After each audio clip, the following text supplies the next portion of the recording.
You're listening to episode 100 of the Small and Supercharged Podcast with Ria Freeman. 100. Before I let you listen to and hopefully enjoy this podcast, number 100, I wanted to say a massive thank you. Thank you to each and every one of you who listens. Thank you to each and every one of you who has sent me a kind DM, who screenshots and shares to stories and tags me, who's left a review, who said something nice. I really, really appreciate it all. The podcast is a labour of love. I do really love it. And seeing how much you love it too, seeing the listener numbers grow all the time, seeing great feedback, seeing something that I've said or someone that I've interviewed has helped and inspired you, it honestly means the world to me. So before we crack on with this episode about things I've learned, I just wanted to say a huge thank you.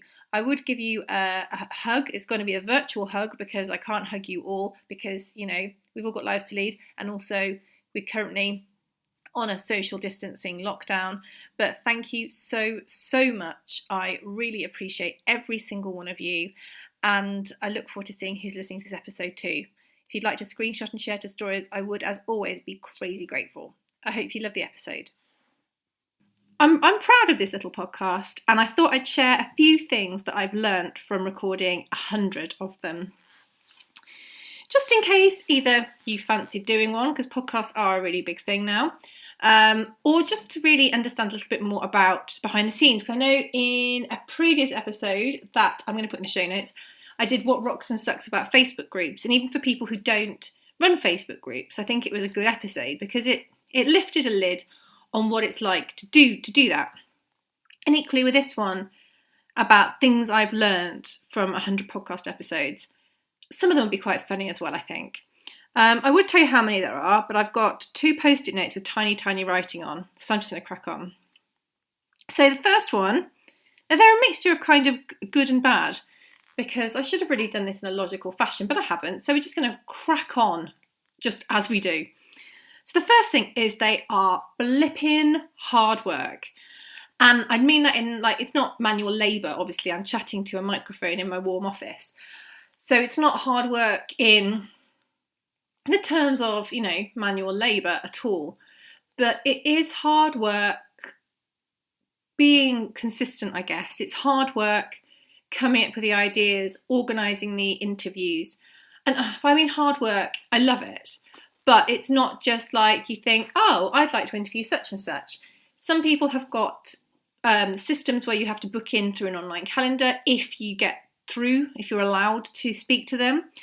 Others, obviously, if we have connectivity issues, that can be a nightmare. A few I've done in person, which have been great. But again, you've got the transport, you've got to organise the time. You know, there's a lot that goes into each episode. So this one here, the solo ones I do at home aren't that much hard work because I just sit in the office, I have a plan, I have a thought, and then I just crack on with it. So these aren't particularly hard work, and I do love the solo ones, but I adore doing the interview ones because I get to learn a lot, I get to speak to people, and I get to share them with you.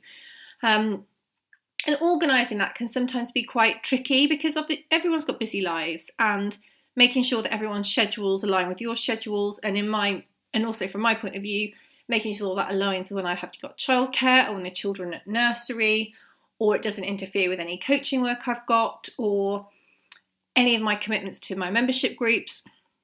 And sometimes just getting that all sorted can be hard work. Also, I get the podcast edited, so I need to get them in advance, which again isn't a big problem. But when you get really frantic with work and there's a lot going on, and you don't have the brain space to kind of plan out what you're going to say, to think about what you want to get across, it can be like a real push to do it, which sounds awful. But I'm just being honest with you, because what's the point in having this discussion if I'm not honest? So they can be quite hard work. They can be quite draining. And I do try and batch them. So after I've recorded this one, I'm going to record at least another one, because batching is a really efficient way to do the podcast, because you're in the office, it's quiet, you've got time, you've got the microphone plugged in, you've got everything sorted. But I can only do a few because when I've tried to do mega batches before, the tone in my voice changes when I get tired.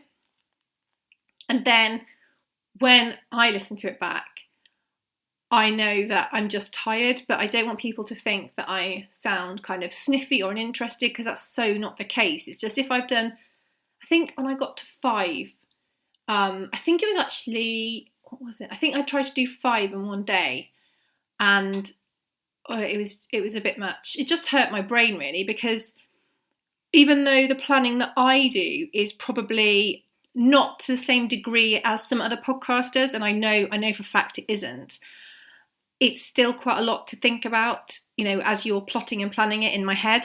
So, well, in my head, for me to plot and plan. So it can be quite hard work if you do a series of them in one hit, even though batching is the most effective, because then I can get them all edited up. And then if I did 4 in a day, for example, I've then essentially got 8 weeks of solo podcasts, because there's a solo that comes out every other week. So you can see the benefits of it, but they can be really draining and mentally tiring. So the next one is connected to hard work, and that is being consistent. And I know with everything we do, we need to be consistent. So we need to show up on social media consistently. We need to be, putting out newsletters consistently. I know I need to put my game on that. I know I need to put my game on that team. I do one every couple of weeks, but it needs to be more frequent. There you go, I've just told myself off. But consistency is really important with podcasts. And I know that the ones I subscribe to, they come out at least every week. One comes out twice a week, But I know that I'm going to be listening to that person on that day. And I actually actively look forward to it. On a Monday, there's usually Jenna Kutcher and Holly Tucker. And I actively look forward to listening to them on a Monday, if I'm in the car, or I'll save them up. And I think Amy Porterfield comes out on a Thursday. So again, I look forward to that. And I think Jasmine's Tuesday. So that's Jasmine Star. They're all really good podcasts to listen to. Shout out to them. But I like to look forward to them coming out. And I don't want to sound like I'm sort of saying, oh yes, because everyone should look forward to me talking, because I don't believe that's the case. But I know that if you want to be successful, you have to be consistent. You have to keep showing up at a regular interval, so people have got the chance to get to like you and get to know you and get enthused about what you're doing. So the consistency can be hard. It's important, like so important. If you're going to do a podcast and you're not going to be consistent, I'd probably advise you really think hard about whether it's the right form of content for you. If you are consistent, it does get easier, because you can plan things. You do know what your schedule is. You know what day things are going to come out. And I sort of make an ongoing joke about it being Podcast Wednesday. So there's a lot of stuff like that you can schedule in, which can be useful then for your social media scheduling. But consistency is really, really important, but it can be really hard, especially when you get a bit busy. So again, that goes up to batching. The next one is that podcasts have a slow start. So there aren't many podcasts that hit the ground running and get thousands and thousands and thousands and thousands of downloads, or tens of thousands of downloads on the first day, on the first podcast. They take time to build. And the great thing is that when you have got that momentum up, if you keep posting consistently, people go back and listen to your kind of back catalogue. So when I was looking at the second podcast I'm going to record, some of the most successful podcasts I've had are ones that actually were recorded quite a long time ago, because people are going back and listening. So even if you have a slow start, don't think, oh, it's absolutely rubbish. Think about anything you do. Your social media, you start with like a follower and then it builds. And that's exactly the same with a podcast, because the great thing is when you have people who are out there who like it, who share, they tell more people about it, and you can do other things to help promote it. But you're probably going to have a slow start to it. And I think that any podcast I've seen has had a slow start, or a slower start, and then it builds momentum, which is brilliant.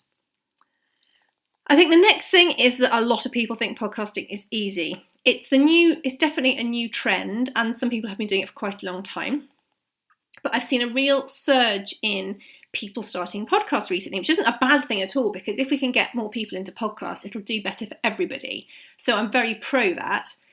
But it not worries me. People think it's easy, because all you do is just sit down and have a chat, don't you? Well, if that was all it was, it would be easier. But if you want to try and have a more professional finish, you get it edited.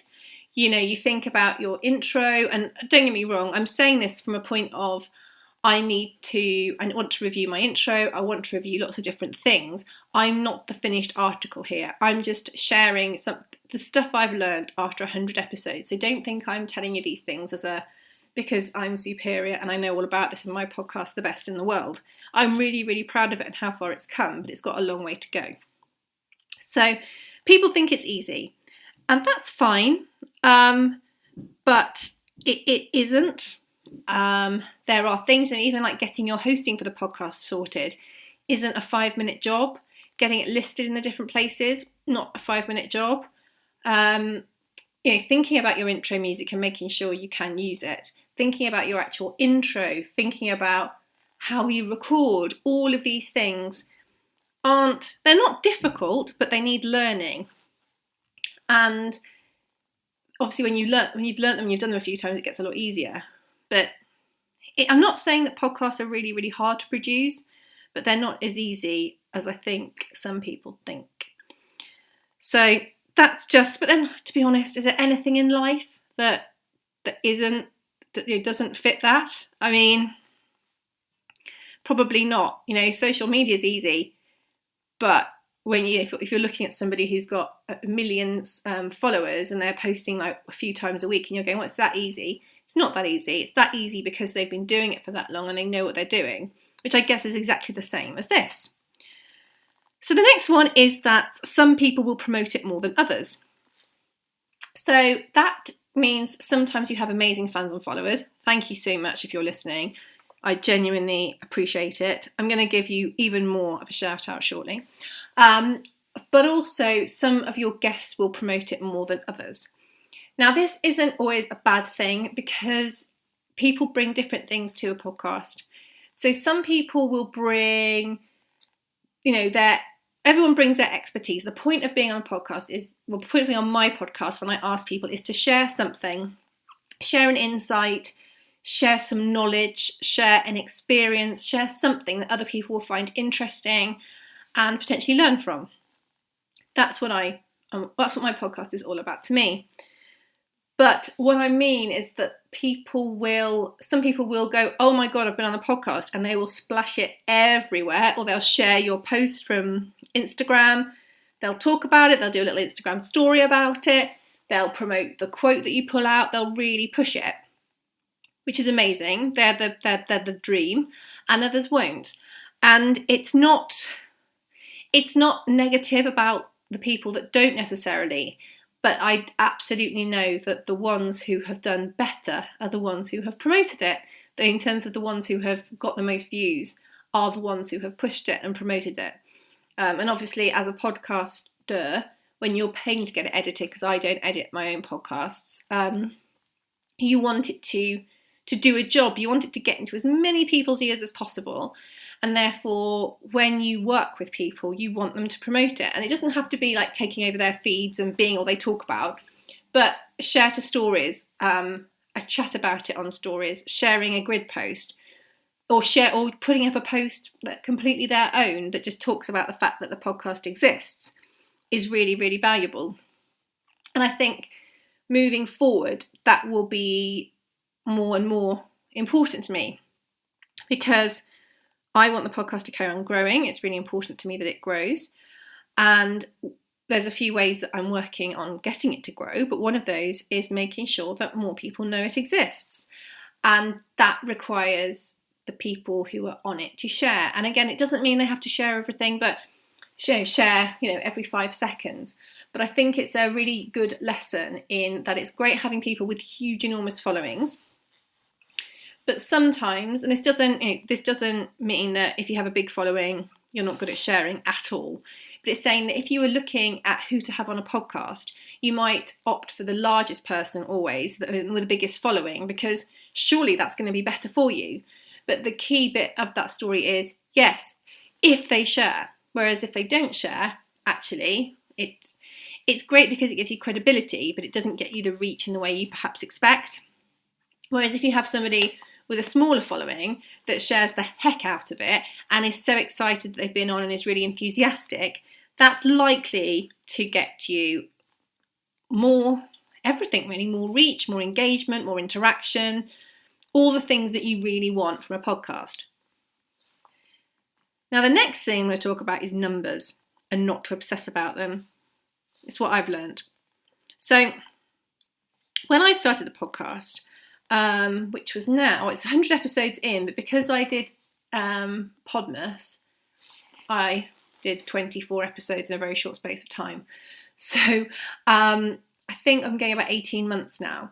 So when I do still check the downloads, don't get me wrong, I absolutely do check them. But when it first started, I was really obsessed about the downloads, like really obsessed. I think because it was new, because it was taking up my time, because it was pushing my comfort zone, I really wanted that validation that it was the right thing to do. And when you're looking for that validation, you want all of the listens, because then if millions of people are listening, then you're definitely doing the right thing. But it's not really the case. So the numbers are good. The numbers are an indicator that people are listening, which is indeed what you want. But it's not an indication that if you haven't got however many downloads by 12 o'clock the day it was released, that it's a rubbish podcast. It doesn't mean that. It might mean that people are busy doing other things. It might mean that people haven't downloaded it or haven't had a chance to listen. It might mean that the weather's nice and they've gone outside and done something outside and not listened to a podcast. Like with social, there are so many factors that can determine how quickly you get your spike from your episode being released. So although I do still watch the numbers and I do still, I'm always kind of egging them on, and it's really interesting to see which ones do well and which ones do really, really well. I would say that I've learned not to obsess about them, because when I start to obsess about them, it doesn't help, because it doesn't mean I get any more downloads. It just means that I'm stressed about it. And that brings me on to the next point, which is, in many ways, the number of downloads, yeah, it matters, but in other ways it doesn't matter at all. Because just like social media, there's so many connections.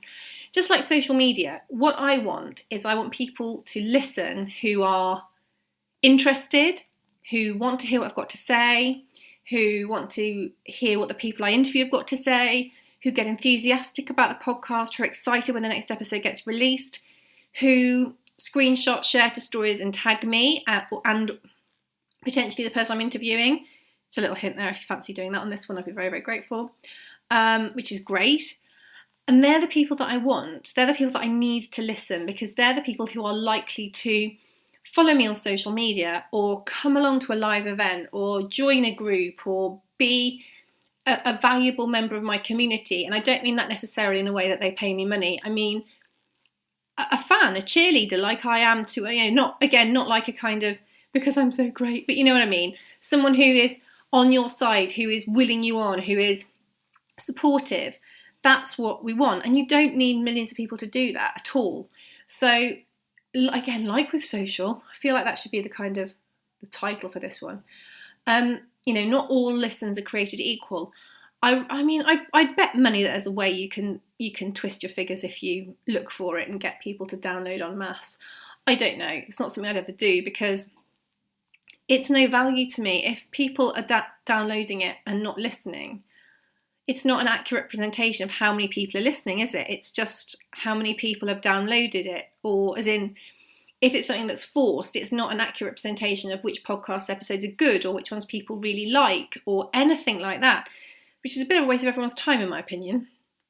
So don't obsess over the numbers. That's what I've learned myself. And that obviously the tribe of fans, the people who do screenshot, share, tag, share it on their Facebook and move around, are really important to me, much more than the numbers, because they're the people that I want to work with. Another thing I've learned, which I'm particularly rubbish at, is to ask for reviews. So have this now as me asking for reviews. If you listen on iTunes or Spotify or wherever you listen, there's probably a review section. If you would like to leave a nice review about this podcast, I'd be massively grateful. I'm really rubbish at asking for this. I need to integrate it into the ending of a lot of the shows I do, and it's something that it's on my list of things I need to do. I need to actually ask people to leave a nice review, and how grateful I would be for that, because it's true. When I see a review, I'm not saying I actually do a happy dance because God, no one needs to see that. But I do genuinely, I smile and I'm just so grateful that someone took the time out of their day to leave a review, because it does help. It helps a podcast get seen by more people. It helps more people listen, and hopefully it helps more people learn and feel more relaxed about social media, more excited about what they can do, inspires them, educates them, makes them feel less alone. So the more we can do that, I mean, from my point of view, the more I need to ask for it. That's something I've learned. And if you wouldn't mind, that'd be very lovely. Thank you. The next thing is I've learned that podcasts can provide the most incredible opportunities. So through the podcast, I have interviewed Carrie Green from the Female Entrepreneur Association. I have interviewed Denise Duffield-Thomas from who has written the books Get Rich Lucky Bitch and Lucky Bitch and Chillpreneur. I have interviewed Fiona Humberstone, who is the incredibly talented designer. No, she wouldn't call herself designer. She's the brand stylist. And they're from obviously a non-horsey background. From a horsey point of view, I've managed to interview loads of incredible people. Obviously Olivia Towers, who I now work with, who actually all that came about through the podcast, bizarrely. Megan Elphick, Gracie Tights. There's one I'm not going to say because you won't have listened to this by the time it comes out, but I've got another incredible person I got the absolute privilege of chatting to. I've spoken to lots of lovely brands. I've been able to speak to people and get to know people that without the podcast, I don't think I would have done. And that would have been a massive shame because these people are incredible and I get the chance to chat to them. I get the chance to connect with them. And I'm really excited about that. So podcasts can provide massive opportunities, not just in terms of what we share, but the connections that we make. And I'm really, really grateful to it for that and to all of you who have helped. The next thing I've learned is that show notes take a flipping long time.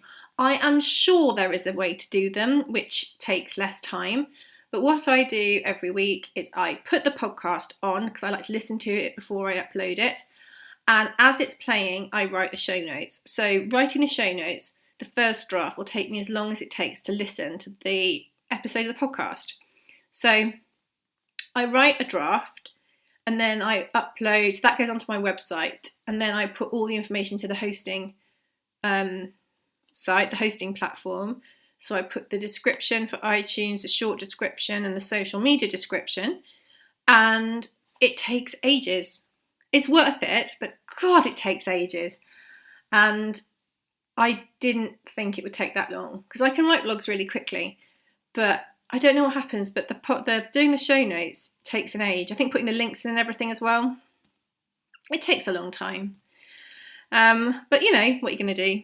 I think they're really important. And I know I like looking at show notes. If someone's mentioned something specific or there's a link I want to look for, rather than going back and trying to identify the second that was said, I'd much rather just tap and go and have a look at the show notes. So I think it's important to write them. But God, they take an age. Another thing, we're nearly there, don't worry, we're nearly there, is that hearing yourself back just doesn't get any better at all. I will listen to this back and I know I will think, how many times have I said I've said God far too much. I have this, I have that. Oh, should I have said that? Should I have said it this way? Could that be misinterpreted? Oh, I sound boring. Every flipping time. So listening to 100 episodes of me whittering on, yeah, it doesn't get any better. I still don't like the sound of my own voice on this at all. But it's kind of part of it if I'm doing the podcast, isn't it, really? I can't get away from that. I could have like one of those crazy voice changes, but I'm not sure that would help if I sounded like, what's she called? Cher? You know, when she did that song in the... I don't know what year it was, but when she went all electronic, I can't remember the song either. You know what I mean? You know, it wouldn't be good or to, sound like it's inhaled helium. None of those things would help the cause. But yeah, even after this many episodes, I'm still not wild about listening to myself back. And last but not least, and actually this is an exciting one because it also links to something else, is that the podcast live was great. So in September, I recorded a podcast live over at Equiboodle, which is Victoria Bodie's beautiful shop in Cirencester, and it was brilliant. And again, something I've learned from the podcast, it worked really well, so much so that we are doing another one. However, what I learned was that the live was great. Sound quality was a little bit challenging, but nothing that can't be overcome. And it's a nice challenge to have, isn't it? That not that the sound quality was bad, but that, you know, the podcast has done so well that people are keen to have it as a live event.